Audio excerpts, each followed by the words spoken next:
15 years in Hollywood, no one in Hollywood has a memory of going to a sold-out Kevin Hart show, there being a line for him ever getting a standing ovation at any comedy club. Hart broke your stand-up box office record. What record did he break? He said he broke some record of your box office sales for stand-up. I don't know. Where'd he break? Your stuff on social media, boy, I know what you do, but you do it for play. Eddie Murphy has always been known as a quiet giant in the comedy world, a pioneer who never needed to throw shade or stir drama to maintain his crown. But recently, that silence shattered in the most unexpected way. During a casual interview, Eddie cracked a sly smile and made a comment that set the internet on fire. He joked about having to reclaim his record from Kevin Hart.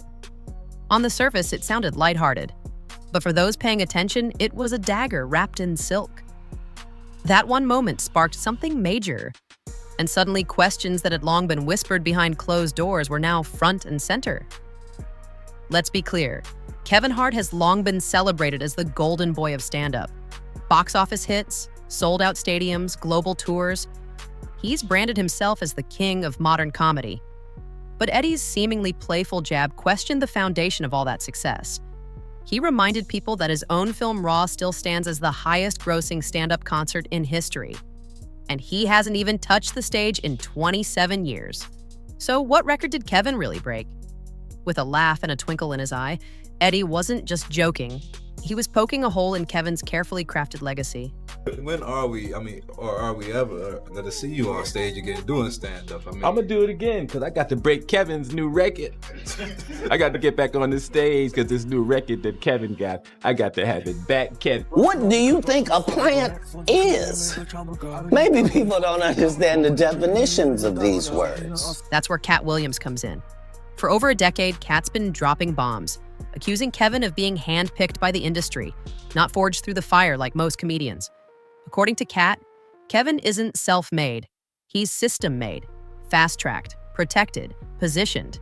And if you look at the timeline, the deals, and the way Hollywood has embraced him, it's hard not to at least ask the question, is he right?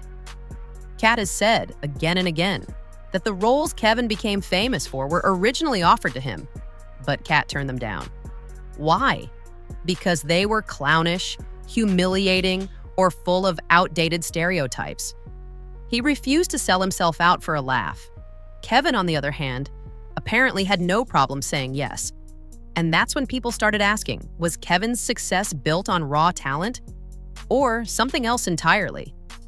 Then Eddie Murphy, the quiet king of comedy, echoed that same suspicion with a smile.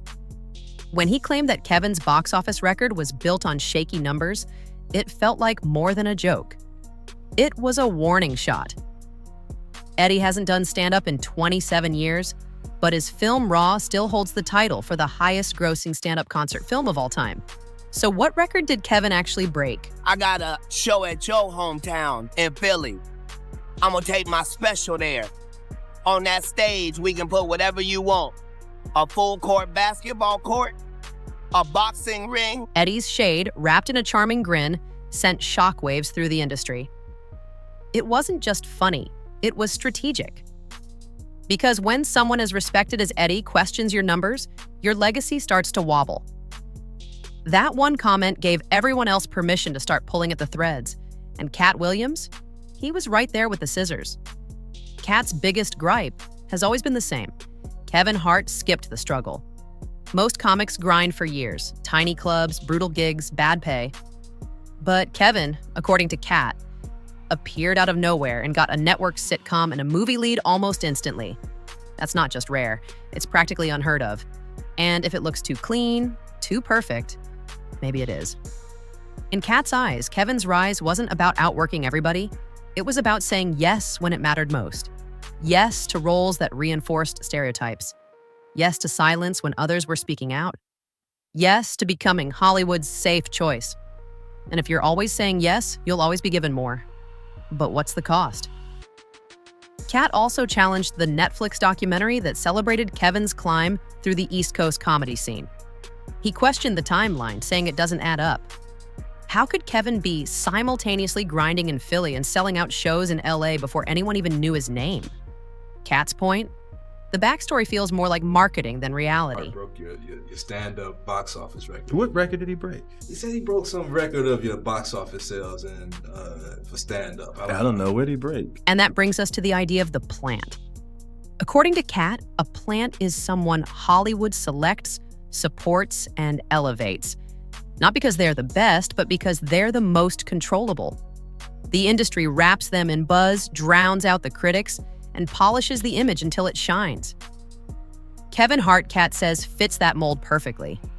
But this conversation isn't just about Kevin. It's about what we reward in comedy and in culture. It's about who gets promoted and who gets silenced. And when someone like Eddie Murphy raises an eyebrow, people start asking real questions. Is Kevin Hart's legacy built on talent or timing? Monique had questions too. She once praised Kevin for offering her support during her feud with Hollywood heavyweights. He went on her podcast, offered to produce her next project, even lent her money when things were tough. She called him family. But just as quickly, Kevin ghosted. She says he disappeared, backed out of everything, and never explained why. For Monique, it wasn't just business, it was betrayal. After all the public promises and the emotional support, Kevin's silence hit hard. Was it pressure from powerful people? Was he playing both sides? Fans started speculating. Did Kevin use that moment for good optics, then vanish to protect his own relationships in the industry? Have we heard of a comedian that came to LA and in his first year in LA, he had his own sitcom on network television and had his own movie called Soul Plane that he was leading? No, we've never heard of that before that person or since that person. What do you think a plant is? Katt wasn't done. He turned the heat up on Tiffany Haddish, another comedian who skyrocketed after Girls Trip. According to Katt, Tiffany had no tour, no stand-up special, and no breakout joke before becoming the face of female comedy. He asked audiences, "Can you name a classic Tiffany Haddish bit?" Most couldn't. And that silence said a lot. Katt argued that Tiffany, like Kevin, was chosen, not because she dominated the game, but because she fit the image Hollywood wanted to sell. Her openness about personal struggles, her appeal across demographics, and her safe humor made her a perfect pick. Meanwhile, legends like Luenell, Miss Laura, and others continue to be overlooked despite years of real grind. When Katt brought up the controversial topic of Black comedians being pressured to wear dresses for laughs, he made it personal. Kevin had done it. He saw it as just another sketch. But Katt and others like Dave Chappelle see it differently. To them, it's symbolic. A way to make talented men play into stereotypes for the comfort of white execs and white audiences. This is where the line gets drawn. Katt didn't just refuse those roles. He spoke out, loudly. And when you push back in Hollywood, the doors don't just close, they slam. He believes Kevin stayed quiet, smiled for the cameras, and was rewarded for his obedience. Katt? He paid the price for telling the truth. Hey, Kevin, when you hosted for Diddy, did you catch any baby oil? You'll see, when I hosted for Diddy, Yeah, nah? you asking the wrong person the wrong question. Kevin clapped back hard in a Breakfast Club interview. Sitting next to Tiffany Haddish, he said Katt had his chance and blew it. Missed promos, bad deals, no follow-through. Kevin framed himself as the responsible one, the guy who showed up, worked hard, and earned everything he got. But even in that rant, one question lingered. Was Kevin's rise helped by Katt's refusal to play along? This story is about more than comedy beef. It's about systems. It's about who gets a platform and who gets passed over. When a legend like Eddie Murphy starts questioning things, it forces people to look closer. And when Katt Williams fills in the blanks, the picture starts looking different. Kevin Hart hasn't done anything illegal. He's built a massive empire, raised a family, and made millions laugh. But legends are measured not just by numbers, but by how they earned them. And if your record comes under question by the greats, you owe the world some answers, or at least the humility to admit that the game might have been rigged in your favor. Now we turn it over to you. What do you think? Is Kevin Hart a true self-made star, or did he benefit from being the industry's safest bet? Is Katt Williams bitter or brutally honest? And did Eddie Murphy just say what everyone else was too afraid to say out loud? Drop your thoughts in the comments. We want to hear your take. And if you're still watching, don't forget to like, subscribe, and hit that notification bell. Because this rabbit hole, it only goes deeper from here.